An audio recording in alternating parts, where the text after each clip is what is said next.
자, 오늘은 우리 전에 했던 거긴 한데 준동사에 대해서 같이 살펴보려고 해요. 준동사.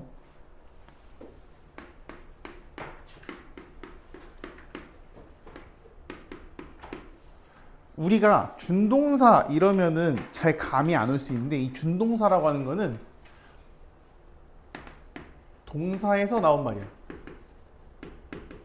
파생이라는 말 쓰는데, 그래서 이 준동사는 뭐가 있냐면, 우리 저번에 배웠지만 준동사가 뭐뭐 있냐면 부정사가 있고 동명사가 있고, 그리고 이제 1학년 거에서 안 배웠던 분사라는 거에 대해서 배우게 됩니다. 분사. 우리가 그 전까지는 진행의 의미를 나타내는 말 뭐 요렇게까지만 얘기를 했었는데, 우리가 이제 분사라는 말도 배우게 돼요.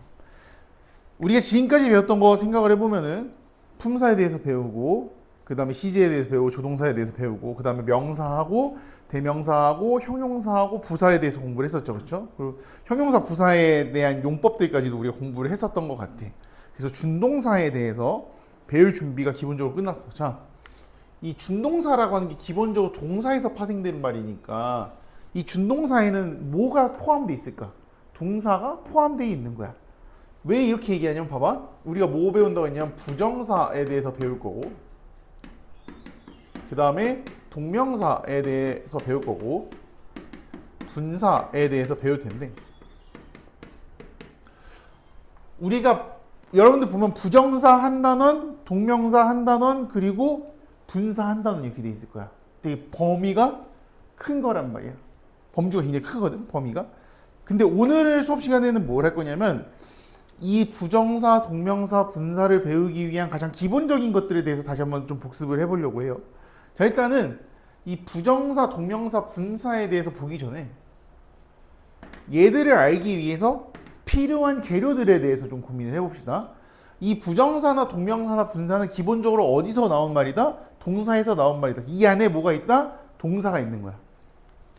동사가 기본적으로 포함되어 있어. 동사가 기본적으로 포함되어 있어. 마찬가지 동사가 기본적으로 포함이 되어 있다. 뭐 예를 들어서 부정사 같은 경우에 투 부정사를 쓰면 투 다음에 동사의 원형을 이렇게 쓰잖아. 그치? 동명사 같은 경우에는 동사 뒤에다가 ing를 이렇게 써주죠. 분사가 좀 복잡한데, 분사는 ing형도 있고 과거 분사형도 이렇게 있기는 해. 쓰임이 달라요.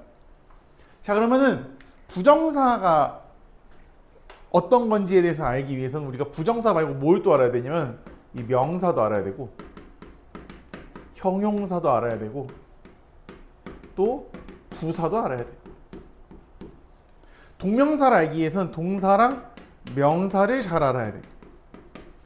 분사를 알기 위해서는 동사랑 형용사에 대해서 알아야 되는데, 만약에 분사 구문이 나오면 부사까지도 알아야 할 필요가 있다라고 하는 거야. 자, 그럼 간단하게 복습을 좀 해봅시다. 여기다가 우리가 여러 번의 수업을 통해서 얘기를 했지만, 명사라는 게 뭐냐에 대해서 얘기했을 때는, 명사는 기본적으로는 이 사람이나 사물의 보다 이름을 나타내는 말을 우리가 가르쳐서 뭐라고 한다? 명사라고 한다고 했었어. 그치?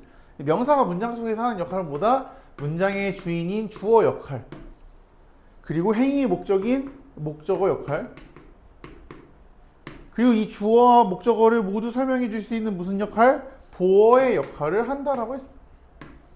그래서 우리가 명사에서 그런 거 있었잖아. 셀 수 있는 명사랑 셀 수 없는 명사랑 이렇게 구분을 지을 때, 셀 수 없는 명사를 가지고서 단수 취급을 하는 이유가 뭐였냐면, 주어가 단수일 때랑 여러 개인 복수일 때랑 뒤에 오는 동사의 폼, 형태가 달라지기 때문에 그랬었죠. 그래서 뭐 단수다, 뭐 he나 she나 is로 시작되는 주어는 동사가 현재일 때는 s나 es나 is 붙는 형식으로 바뀌었었어. 그치? 비동사도 3인칭 단수일 때는 is로 바뀌었었던. 그래서 이제 명사는 문장 속에서 주어, 목적어, 보어 역할을 한다. 형용사가 뭐냐라고 물어보면, 형용사는 누구를 설명해주는 말이었냐? 명사를 설명해주는 명사 수식의 기능을 하는 품사였어. 그래서 얘는 명사가 하는 주어나 목적어의 역할을 할 수는 없지만 주어나 목적어를 설명해주는 보호 역할을 할 수가 있다. 그래서 혹시 이거 생각나? 명사 수식의 기능을 하는 거를 우리가 한정이라고 얼마 전에 공부를 했었죠. 그리고 보호 역할을 하는 거를 서술의 용법이다 라고 얘기를 했었지. 그래서 한정 형용사라는 게 있고 서술 형용사라는 게 있었고, 서술 형용사는 대부분 A로 시작하는 거였었지. 뭐 afraid 뭐 이런 거였었죠. 그 다음에 부사라고 하는 게 있었는데, 부사는 동사도 꾸며주고 형용사도 꾸며주고 그 다음 같은 부사도 꾸며주고 문장 전체를 설명해주는 말이었어. 근데 보니까 얘가 누구를 안 꾸며주더라? 명사를 설명하지는 않더라. 주어나 목적어를 못 꾸며주니까 얘가 보호도 안 되더라. 근데 문장 성분이 주어, 동사, 목적어, 보어뿐인데 보호가 안 되니까 얘는 문장 성분에 포함이 안 되더라.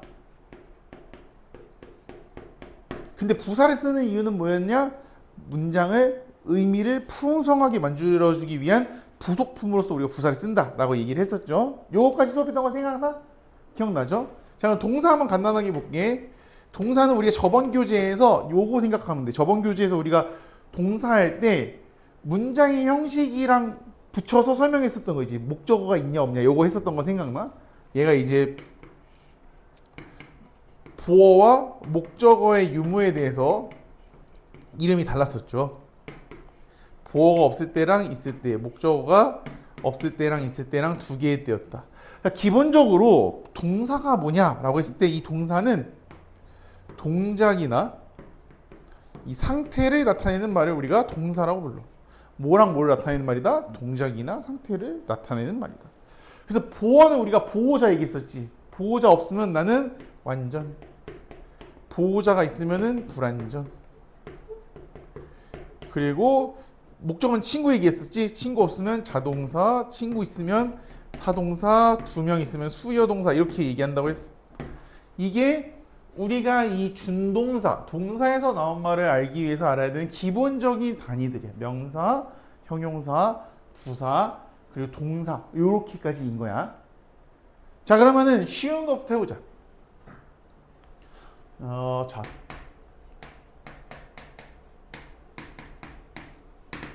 동명사는 뭐냐면요, 동사의 뜻은 그대로 가져가. 근데 형태가 명사의 형태로 가는 거야. 자, 그럼 명사가 봐봐. 왼쪽 보면은 명사가 문장 속에서 하는 역할이 주어랑 목적어랑 보어라고 했지. 그럼 이 동명사의 쓰임은 우리가 어떻게 파악할 수 있을까? 동명사가 뭐가 되는 케이스? 주어가 되는 케이스. 동명사가 뭐가 되는 케이스? 목적어가 되는 케이스. 동명사가 뭐가 되는 케이스? 보어가 되는 케이스로 이렇게 나뉘게 될 거야. 뭔지 조금 감이 잡혀? 그러니까 여러분들 지금 생활복 입고 있잖아. 학교 갈 때 생활복 입어야 되잖아. 밖에 놀러 갈 때는 밖에서 뭐 사복 입지. 체육 갈 때는 체육복 입지. 명사 자리 와야 되니까 동사가 명사 옷을 입은 거다 이렇게 생각을 하면 돼. 그 명사는 우리가 했었잖아. 명사 대신하는 애가 대명사였던 것도 생각나지. 그 명사의 가장 기본적인 기능들에 대해서 고민했을 때 동명사도 주어, 목적어, 보어로서의 기능으로 등장을 하게 되는 거야. 동명사가 주어일 때. 그래서 동사가 명사가 되는 거니까 얘는 형태는 이렇게 써주고 뜻은 뭐뭐 하는 것이라고 해석을 해줘. 동사가 명사가 되는 거니까. 오케이? 자, 그 다음에 보자 하나씩. 이 부정사라는 말이 일본식 용어인데 원래 이 부정사의 영어 이름은 이거거든.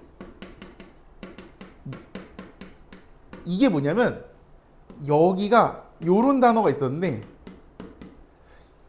이 finite라고 하는 단어가 뭐냐면은 시제가 있는 이란 단어야.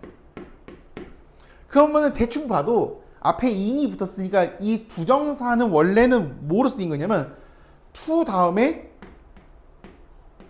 시제가 안 바뀌는 거야. 항상 to 다음에 뭐만 오니까?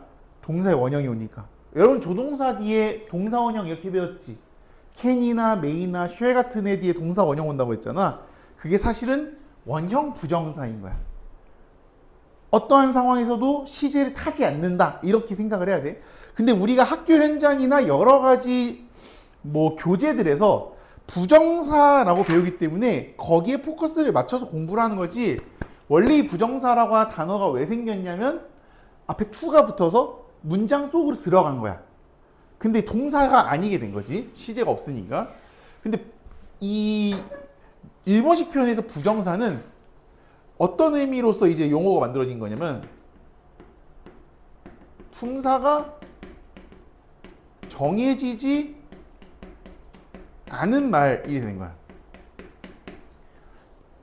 품사가 정해지지 않은 말이야. 우리 저번 교재 했을 때 그래서 이 부정사는 무슨 적용법이라는 말을 쓴다고 했었던 거 생각나? 그래서 이 적자는 한자로 목적, 용자는 쓰다, 법은 규칙. 그래서 처럼 쓰이는 방법이라고 해서 모모적 용법이라는 말을 썼었어.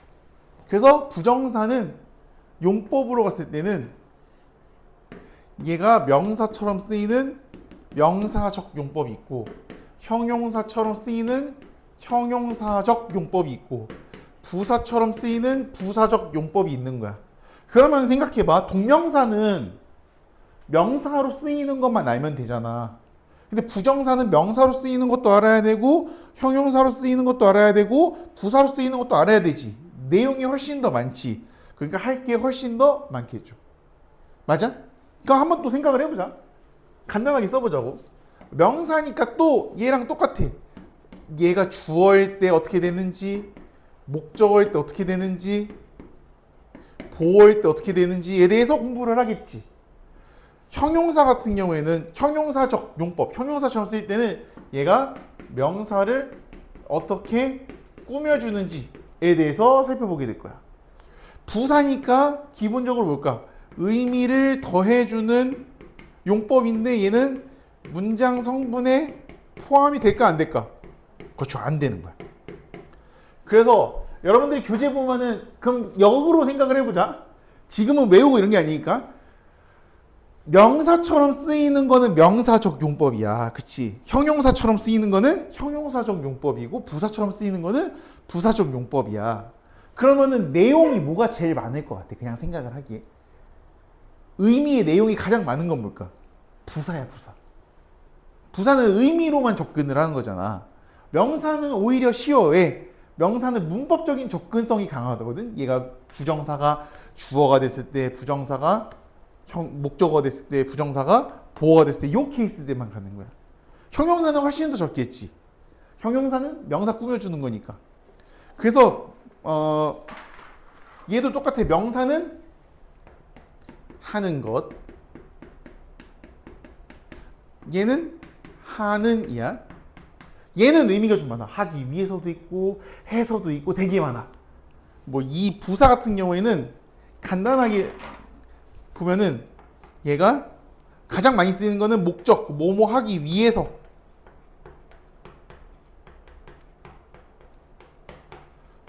이게 가장 많이 쓰이고 그 다음에 형용사 꾸며주는 형용사 수식, 그 다음에 감정의 원인.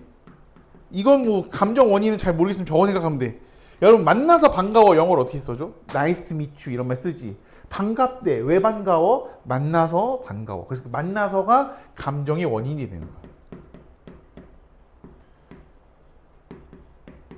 뭐 판단의 근거 이런 애들이 있어. 슬쩍 봐도 내용이 꽤 많지. 이거보다도 사실은 훨씬 더 많아. 교재에 나오기는 하겠지만. 근데 저거를 막 내가 막 외워야 될 거 이러면은 되게 쳐다보기 싫단 말이야. 그래서 내가 맨 처음에 뭐부터 접근을 한 거냐면 교육 과정에서 내가 수업을 쭉쭉 진행할 때 맨 처음에 2학년 거 올라와서 다시 품사를 하고 그 다음에 명사, 형용사, 부사를 하고 시제를 하고 조동사를 하고 그 다음에 준동사 하기 전에 명사, 형용사, 부사 설명하고 그 다음에 명사, 형용사, 부사 이용해서 요 동사에서 파생된 준동사로 이어주는 역할을 하는 거야. 그러니까 여러분들이 영어 품사나 영어 문법에 대해서 공부를 할 때 그냥 무작정 이것 따로 하는 게 아니라 우리가 알고 있는 내용을 가지고 새로운 개념들을 적용시켜 나가는 과정이구나라고 생각을 하면 좀 공부하기가 편해. 근데 이거를 설명을 잘 못하면 책에 있는 거 그냥 암기시키거든? 그러면 양이 상당해. 이거 양이 내가 알기로도 5-6페이지 이상일 거야. 이게 뭐 듣고 흘려? 명사 같은 경우는 그냥 명사적 용법에 주어로 쓸 때, 목적어로 쓸 때, 보어로 쓸 때, 의문사, 투부정사, 부정사를 목적어로만 쓰는 경우, 부정사를 동명사랑 같이 목적어로 쓰는 경우인데 의미가 차이가 없는 경우, 차이가 있는 경우가 되게 많단 말이야. 공부할 게. 그러니까 우리가 방향성이나 갈래를 잡지 않고 그냥 무작정 때려 외우면 나중에 머리가 터져. 그러니까 역할을 보라는 거야. 문장에서 그럼 봐봐. 명사니까 문장에서 빠지면 될까 안 될까? 안 되겠지. 얘도 빠지면 될까 안 될까? 안 되겠지. 부사는 빠져도 되는 거야. 여러분 제기대명사의 강조적 용법 생각해봐. 손가락으로 이렇게 가리라 그랬지. 왜? 부사니까. 부사는 문장 성분에 포함이 된다 안 된다? 포함이 안 된다. 그러니까 가려보라는 거야. 없어도 되냐. 근데 제기대명사가 제기적 용법을 쓰이면 목적어가 주어랑 같게 되는 거잖아. 그때 내가 가려 못 가려? 못 가리는 거지. 문장 속에서 무슨 역할을 하니까? 목적어 역할을 하니까. 그래서 역할적인 부분에 대한 고민을 해보라 이거야. 아 얘가 무슨 역할이구나. 이런 역할이기 때문에 이렇게 쓰이는구나 라고 생각을 하면 돼. 이게 여러분들이 지금 중1인데 중2 거에서 요걸 배우고 있잖아. 머릿속에 잘 저장해 놓으면 중3하고 고등부까지 되게 쉬워. 근데 이거 그냥 일반적인 학원들에서 어떻게 하냐면 페이지 주고서 알아서 정리해하고 외워. 교자문 해줘 밑줄 쳐주고 그 다음에 그냥 문제 풀면서 적용시킨단 말이야. 지금 중3이 딱 그래. 물어보면은 어떻게 공부했니 물어보면 교재에 밑줄 쳐보고 밑에 보고서 문제 풀라고 했어요. 그러면 그때는 딱 풀리거든. 그때는 풀리는데 나중에 되면 머리에 남는 게 없는 거야. 내가 계속 상기시키잖아. 명사는 무슨 역할이지? 형용사는 무슨 역할이지? 부사는 무슨 역할이지? 이걸 계속 상기시키는 이유가 머릿속에 잘 정리해 놓으면 나중에 여러분들이 어떤 교재를 공부하더라도 이게 되게 편해지기 때문에 그런 거야. 자, 그럼 봅시다. 그 다음이 분사인데 분사는 동사가 형용사의 역할을 하도록 만들어주는 거야. 그 형용사의 역할 두 개지. 뭐? 명사를 꾸며주는 명사 수식의 기능을 하든지 아니면 보어의 역할을 하든지. 근데 이 분사는 조금 복잡해. 얘가 분사 종류가 두 개가 나와. 현재 분사라고 하는 게 있고 과거 분사라고 하는 게 있는데 현재 분사는 그냥 ing 써주면 돼.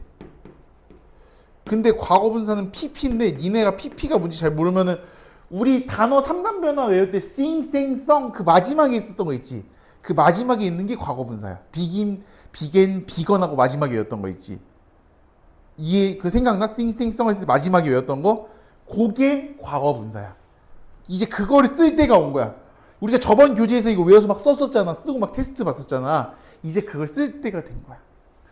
얘는 쓰임이 현재 분사는 지금 내가 직접 하는 능동이라고 불러.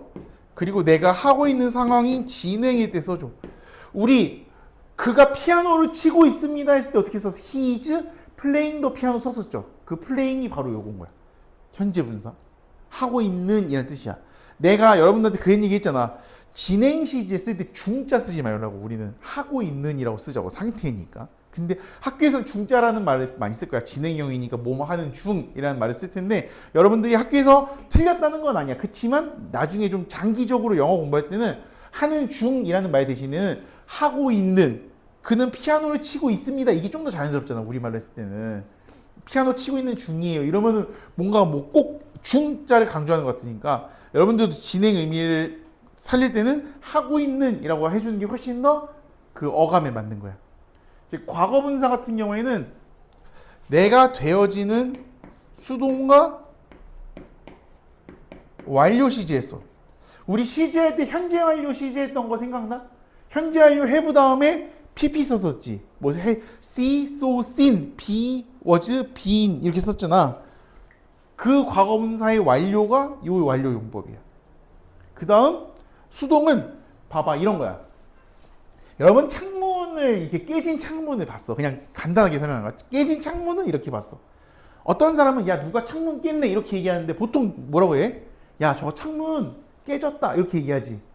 그 창문은 누가 깬 게 아니라 창문이 깨져 있는 상태인 거잖아. 그런 걸 수동이라고 불러. 내가 한 게 아니라 행동을 당한 경우에 수동이라는 말을 써주는 거야. 여러분들 이제 중2, 중3, 뭐 고등학교 되면서 수동이라는 말을 되게 많이 듣게 돼. 수동했을 때 당황하지 말고 아 내가 뭔가에 당했구나. 주어가 뭔가 당했구나. 그래서 능동 문장을 수동 문장으로 바꾸는 막 그런 게 나중에 나와. 근데 그건 나중에 좀 복잡하니까. 그리고 여기서 이제 분사 구문이 나오면 분사 구문이라는 게 나오는데 이거는 사실 분사 구문은 사실은 중3 때 나오는 개념이야. 근데 여러분들 교재에 어떤 식으로 나 있냐면 약간 찍먹 비슷하게 분사 구문이란 뭔가 하고 가볍게 설명하고 넘어갔을 거야 아마. 여러분 책 목차를 보면은 분사 파트 한번 봐볼래? 앞에 그 목차 보면은 분사의 맨 마지막에 보면은 분사와 분사 구문이라고 아마 나와 있을 거야. 근데 분사라고 안 나오고 분사 구문자가 아마 나와 있을 거거든. 그렇지 않니? 분사 구문이 이거야. 자, 분사 구문은 뭐냐면 부사 역할하는 부사절을 분사구로 바꾸는 거야. 이해가 안 되지? 이해가 안 될 거야. 선생님 문장 말짱하게 있는데 왜 바꿔? 이렇게 할 수 있잖아. 근데 이런 거야. 니네 만약 영어로 if지. 왜냐하면 because 있지. 뭐뭐 할 때 when 이런 거 있지. 사람이 글을 쓰다가 이거를 접속사를 없애버리고 그냥 분사구로 쓴 거야. 자, 절이라고 하는 건 문장이었지. 구라고 하는 건 단어들이었잖아. 여기는 주어와 동사가 있어. 얘는 분사로 시작하는 단어들이거든. 분사는 동사가 이미 형용사로 바뀐 거잖아. 그럼 분사구에는 주어 동사가 있을까 없을까? 없어. 근데 왜 썼냐면 처음에 그러니까 이해하시라고. 나는 나중에 공식만 알려주면 되지만 지금은 뭐냐면 이해하시라고. 분사구를 왜 쓰기 시작했냐면 작가들이 글을 쓰다가 의미를 정하기가 싫은 거야. 그래서 너네가 알아서 생각해봐 하고 만들기 시작한 게 분사구문이야. 잘 보면 분사구문을 내가 요렇게 해놨지. 그 요거 분사 뭐게? 부사입니다. 부사. 근데 내가 말한 거랑 다른 게 있잖아. 뭐 선생님 분사는 형용사라며요. 맞아. 근데 분사구문은 부사야. 왜? 출발선상이 부사로 시작하는 부사 역할하는 문장이 바뀐 거기 때문에 그래. 근데 생각해봐. 영어는 영어권 사람들은 단순한 걸 제일로 여긴단 말이야. 내가 대학교 다닐 때 교수님이 했던 얘기가 The simple is the best라고. 그거 생각해봐. 심플하게 만드는 데 가장 선두주자가 뭐야?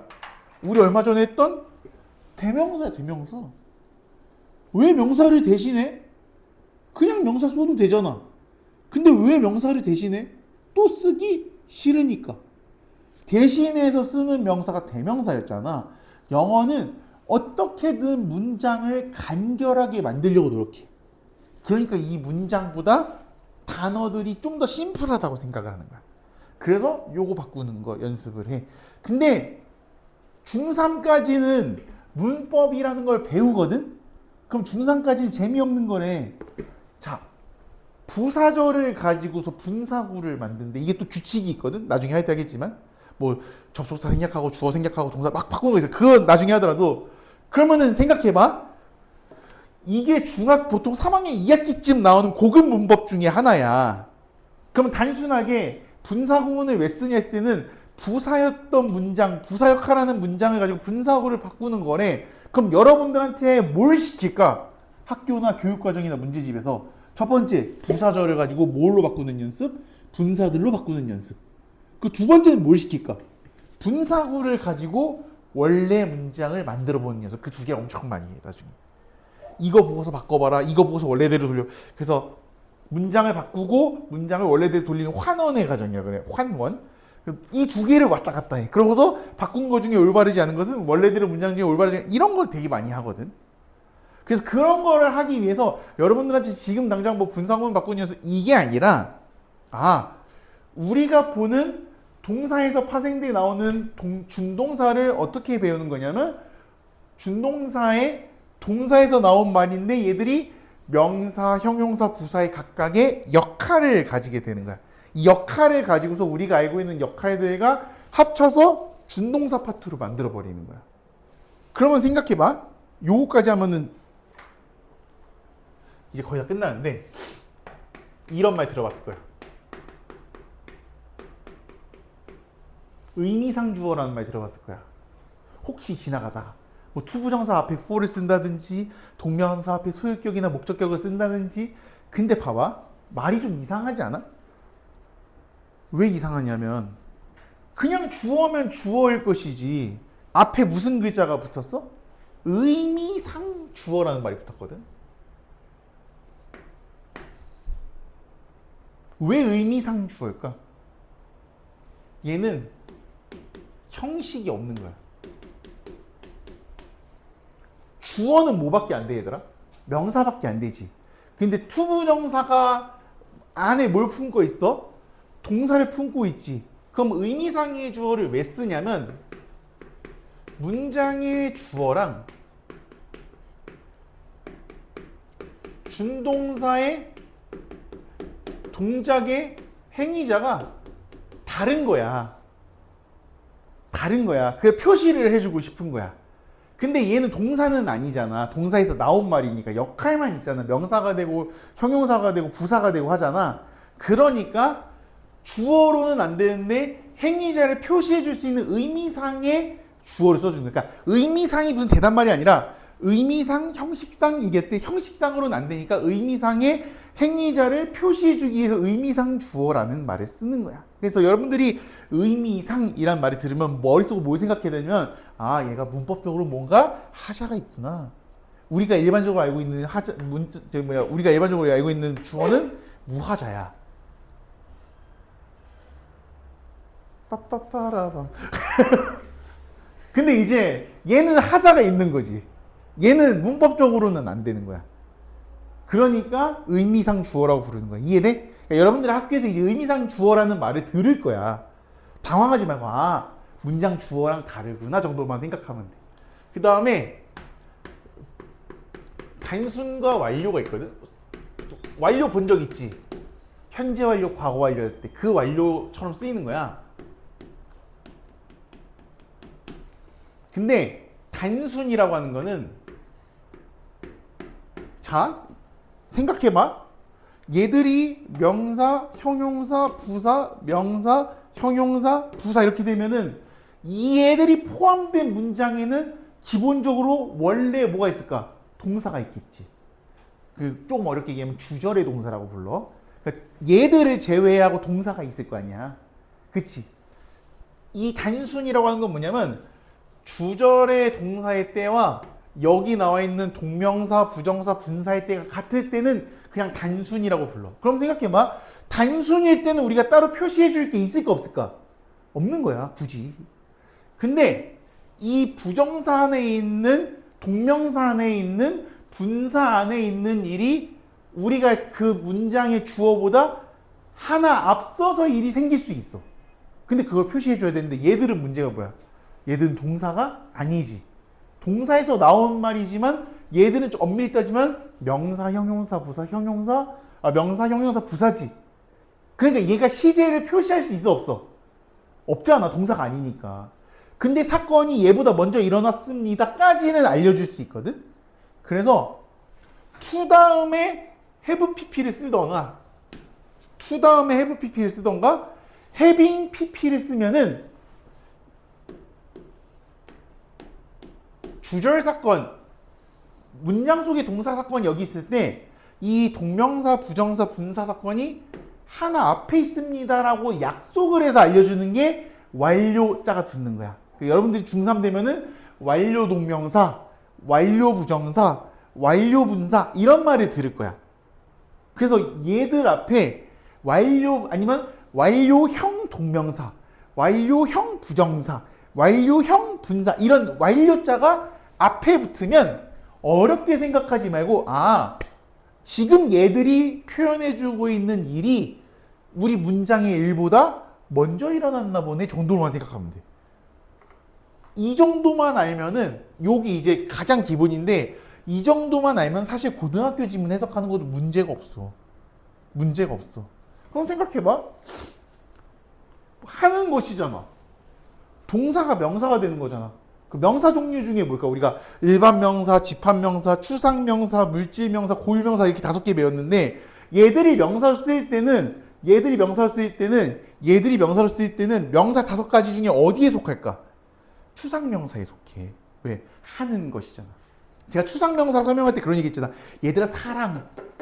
누군가는 사랑을 얘기할 때 연인 간의 사랑을 얘기할 수도 있고 누군가는 사랑을 얘기할 때 부모 자식 간의 사랑을 얘기할 수 있는데 그 관념적인 개념이 머릿속에 하나씩 있으니까 단수 취급을 해주는 거다 이런 얘기 했잖아. 뭐뭐 운동을 하는 것, 운동을 한 사람, 운동을 한 횟수, 운동을 한 시간, 운동을 한 양은 셀 수 있지만 운동하는 것 자체는 셀 수가 있다 없다? 셀 수가 없었단 말이야.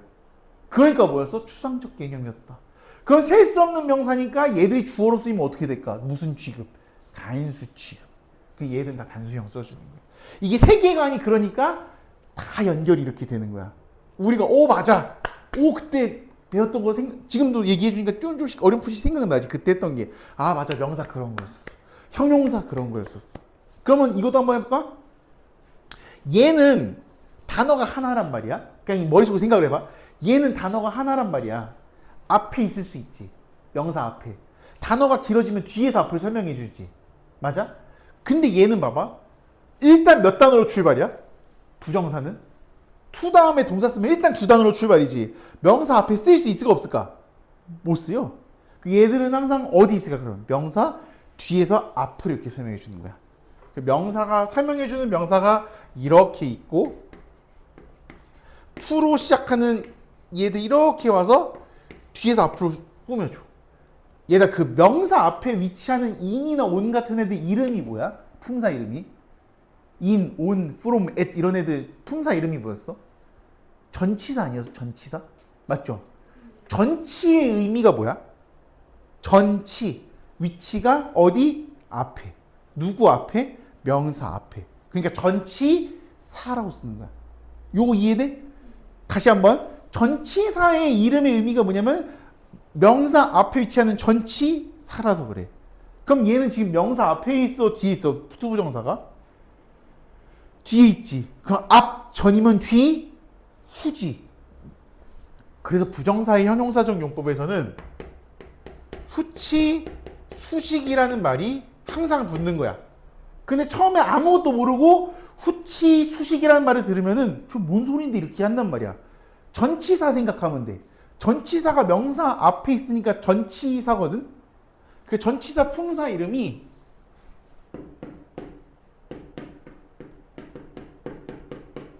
요거를 떠서 프랩이라는 말 써주는데 프리포지션이야. 프리가 앞이잖아. 어디 앞에 위치하는 건데? 명사 앞에 위치하는 거라고. 그러니까 쟤는 뒤에서 설명해 주는 거지. 부정사의 형용사적 용법은 앞이 아니라 뒤에서 앞으로 설명해 주는 후치 수식의 구조를 가진다 이렇게 얘기해. 그럼 이렇게도 볼 수 있는 거야. 봐봐. 울고 있는 아기 영어로 어떻게 할 거야? The crying baby. 근데 아기가 거리에서 울고 있는 거야. 그럼 이렇게 쓸 수 있어. The baby crying in the streets. In the streets crying 뒤에 붙었지. 단어가 길어졌잖아. 그거 어디로 가는 거야? 뒤로 가는 거야. 멀어지니까. 그럼 걔도 뒤에 위치해서 앞에 설명해 주는 거니까 뭐라고 얘기할 수 있을까? 후치, 수식이란 말을 쓸 수 있을까 없을까? 있지. 이해돼 무슨 말인지? 그러니까 여러분들이 이 준동사 파트가 사실 중1에서 우리 중1 때도 이거 비슷하게 했었잖아. 그치? 중1 때는 이거보다 조금 더 심플하게 했었지. 근데 중2에서는 다루는 내용이 많아. 그리고 보면 알겠지만 중2에서 중3 거리 조금 이렇게 건드려. 분사 구문도 중3 때 배우는 거란 말이야. 조금씩 건드려. 그러니까 여러분들이 요거 공부를 할 때 내가 요거를 이제 영상을 주고서 집에서 정리해오는 걸 숙제로 시킬 건데 왜 정리를 시키냐면 설명 들을 때는 알아. 무슨 얘기하는지. 그리고 얘기하는 게 알 것 같아. 근데 막상 집에 가면 미안하지만 어때? 다 까먹잖아. 그래서 그거를 오늘 들었던 거를 다시 정리하면서 머릿속으로 한번 되뇌어 보라는 거야. 이거를 알고 나서 우리가 교재에 나오는 뭐 동명사, 부정사, 분사 이런 걸 공부하면은 훨씬 더 쉬워. 정말로. 훨씬 더. 근데 이거를 그냥 모르고서 부정사의 명사적 용법이 뭔데? 형용사적 용법이 뭔데? 부사적 용법이 뭔데? 그러면은 머리가 아파. 모르는 거 하면 어때? 솔직히 하기 싫잖아. 그치? 하기 싫으니까 내가 그냥 한번 복습하는 의미로, 우리 저번 교재에서 했었지만 다시 한번 복습하는 의미로 보는 거야. 자, 페이지 안 보고 목차 보고 맞힐 거야. 자, 맨 앞에 이 책의 차례에 보면은 봐봐. 그 쭉 내려가서 챕터 11의 투부정사 봐봐. 챕터 11의 투부정사. 이제는 요걸 보니까 목차만 봐도 어떻게 공부할 건지가 보이거든. 자, 챕터 12의 투부정사 봐. 명사적 용법. 무슨 얘기 나올까? 주어, 목적어, 보고 어떻게 쓰이는지 나오겠지. 그 다음에 명사적 용법 중에 내가 얘기했잖아. 의문사, 투부정사 나온다고. 의문사, 투부정사가 문장으로 바뀌는 과정이 있거든. 그럼 너네한테 뭘 시킬까? 이거 문장을 바꾸는 거, 원래대로 바꾸는 거, 이거 바꾸는 거 시키겠지. 그 다음에 형용사적 용법이야. 어떻게 쓰일까? 명사, 수식. 무슨 얘기 나올까? 뒤에서 앞을 설명해주는 얘기 나오겠지. 맞아? 그 다음에 부사적 용법이니까 의미가 엄청 많겠지. 그래서 그 부사적 용법은 166쪽인데 그 166쪽을 잠깐 보면은 표에 목적, 결과, 형용사, 수식, 뭐 감정의 원인, 판단의 근거, 내용은 되게 심플하게 나와 있는데 이게 표로 쫙쫙 눌러서 여러분들한테 얘기해주고 있는 거야. 근데 봐봐, 그 앞에 형용사적 용법 보면은 딱 세 줄 나와. 그러니까 사실상 그 넓이는 비슷한데 부사적 용법이 내용이 좀 더 이렇게 눌러놓은 느낌인 거지, 그치? 그러고 다시 참고로 목차는 8쪽이에요, 8쪽. 8쪽으로 다시 넘어와서 투부정사 보면은 투 이너 투 이거는 부사입니다. 부사에서 문장 바꾸는 연습하는 거야. 그 다음에 진주어, 진목적어 나오지. 너무 길어서 뒤로 날리는 거야. 그 다음에 포인트 7번 뭐가 나오냐면 이게 나오죠. 뭐 의미상의 주어. 그러니까 우리가 배운 게 나오는 거야. 왜 의미상 주어였어? 행위자가 달라서 뭐 해주고 싶으니까? 표시해주고 싶으니까. 그래서 의미상의 주어 썼던 거야. 그러면 챕터 12 봐봐. 동명사야. 동명사는 봐봐. 동명사의 쓰임이니까 뭐만 나오겠어? 주어로는 어떻게 쓰이냐? 목적어로 어떻게 쓰이냐? 보어로 어떻게 쓰이냐? 나오겠지. 그 다음에 동명사 대 현재부사. 이건 뭐냐면 얘도 ing거든. 얘도 ing야. 생긴 게 똑같지. 그러니까 차이점에 대해서 알려주는 거야. 그 다음에 180, 그 포인트 3 보면은 동명사, 부정사를 목적으로 취하는 동사인데 동명사만 취하는 게 있고 부정사만 취하는 게 있고 둘 다 취하는데 의미가 같은 게 있고 둘 다 취하는데 의미가 다른 게 있어. 그거에 대해서 공부를 할 거야. 그 다음에 관용 표현, 수거야. 그럼 봐봐. 동명사는 할 내용이 없으니까 마지막에 수거, 관용 표현까지 나오는 거야. 부정사는 관용 표현 있어, 없어? 없지. 그거 아니어도 할 게 너무 많아. 그리고 중3 되면 이거보다 할 게 더 많아. 그러니까 관용 표현 안 싣는 거야. 원래 부정사 관용 표현 있어. 있는데 안 하는 거야. 그것까지 넣으면 내용 터지니까. 봐봐. 동명사 포인트 4개지. 부정사 포인트 7개지. 내용 거의 몇 배야? 거의 더블이야, 더블. 그러니까 부정사가 할 게 훨씬 더 많은 거야. 이해돼? 자, 그 다음에 챕터 13 보면은 분사와 분사 구문이 나와. 자, 분사는 형용사 역할을 한다고 했었지. 쓰임은 명사 설명해 주는 거야. 근데 얘들은 의미의 변화의 차이잖아. 그러니까 현재 분사와 과거 분사 얘기 나오는 거야. 그 다음에 분사 파트 항상 나오는 게 그 두 번째 나오는 감정을 나타내는 분사. 감정을 나타내는 분사라고 얘기하는 책도 있고 아니면 감정 동사의 분사 표현이라고 얘기하는 책도 있어. 그러니까 어떤 쪽이 상관없어. 감정을 나타내는 분사라고 쓰기도 하고 감정 동사의 분사 표현을 쓰기도 해. 그 다음에 분사구문 만드는 법, 분사구문 의미인데 자, 분사구문 의미는 시간, 이유, 조건, 양보야. 어떻게 하냐고? 이게 부사절 접속사의 기능이거든. 시간, 이유, 조건, 양보가 when, because, if, although 나왔던 거. 그 분사구문의 의미가 이거야. 그래서 그거만 한번 보고 마칩시다. 192쪽 보면은 이제 분사 바꾸는 거 나오는데 분사구문 만드는 법을 잘 보면은 되게 이상해. 뭐가 이상해요? 잘 봐봐. 분사구문 요거까지만 하고 딱 맞출 거야. 분사구문 만드는 법을 잘 봐봐. 뭐 되게 이상해. 뭐가 되게 이상하다고. 뭐가 이상하냐? 지금 가만히 있는 문장 어떻게 하고 있어? 때려 부시고 있지. 첫 번째 뭐야? 접속사를 생략한다. 근데 접속사도 부사일 거 아니야. 의미를 강조하고 싶으면 접속사 생략 안 해도 돼. 남겨놔도 돼. 주어가 주어가 둘이 같으면 어떻게 돼? 생략을 한다. 동사를 뭐로 바꾸고 ing로 바꾸고 주절은 그대로 쓴다. 내가 여러분들한테 얘기할 때 문장이 되려면 기본적으로 두 가지가 있어야 된다고 했지. 뭐랑 뭐가 있어야 돼? 주어와 동사가 있어야 되죠. 근데 지금 이 분사구문 만드는 법 잘 봐봐. 주어도 없애고 동사도 없앴죠. 근데 이렇게 할 수 있는 이유가 뭘까?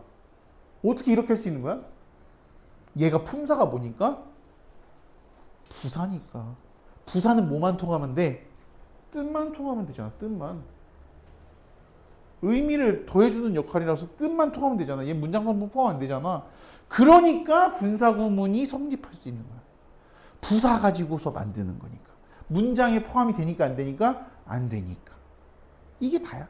이게 중3에서 배우는 가장 어려운 문법 중에 하나야. 생각보다 어렵지 않지. 여러분들 이해하면서 들어서 그런 거야. 근데 이해 못하고 이거 나중에 중3 다른 학원 가면 이거 암기시켜. 분사구문 만들어 막 쓴 다음에 백지 준 다음에 야 분사구문 만드는 거 써봐. 그러면 애들 뭔지도 모르고 그때 잠깐 외웠던 거 줄줄이 이제 머릿속에서 꺼내서 쓴다고. 근데 문제는 뭐냐면 그게 쓴 다음에 바꿔봐. 그러면은 못 바꿔. 주문처럼 그것만 외우고 있는 거야. 접속사를 생략한다. 의미 강조시 생략하지 않는다. 종속절이 주어, 주절이 주어 같으면 생략하고 같지 않으면 기록한다. 종속절이 동사의 시제가 주절 시제 같으면 ing로 바꾸고 하나 앞설 때 해밍 이것만 주문처럼 외우고 정작 바꿔봐 이러면은 못 바꿔. 그런 애 되게 많거든. 그러니까 여러분들이 이거를 잘 정리해 놓는 게 내가 거짓말 안 치고 선생님 고3을 하잖아. 이거 잘 정리해 놓는 게 진짜 거짓말 안 하고 한 3년에서 5년 여러분들이 세이브 하는 거야. 가져가는 거야. 여러분 나름대로 내가 여러분들한테 이거를 완전 100% 이해하면서 너네가 해야 돼. 그러지 않아. 어떻게 한 번 듣고 이해해. 물론 이제 두 번째긴 하지만 어떻게 한 번 듣고 이해 다 못해. 이거 어떻게 나만큼 100% 이해 못해. 못한다고. 근데 여러분들이 내가 설명드렸던 영상 보면서 빈 종이다 이거 정리하면서 하면은 내가 감히 예상하건대 100까지는 아니지만 솔직히 80%까지는 할 수 있을 것 같아. 영상 모르면 다시 돌려보고 일시정지하고 보면서 보면은 80% 정도에서 이해할 수 있다고. 근데 그 과정이 되게 중요해. 진짜로. 그러니까 요거 좀 잘 정리해 오세요. 아시겠지? 그래서 오늘은 제가 교재를 따로 나가지는 않는 대신에 요거 정리해 오는 걸 숙제를 좀 낼 겁니다. 빈 종이에다가. 나름대로 좀 정리를 해 보시고 공부해 오시면 됩니다.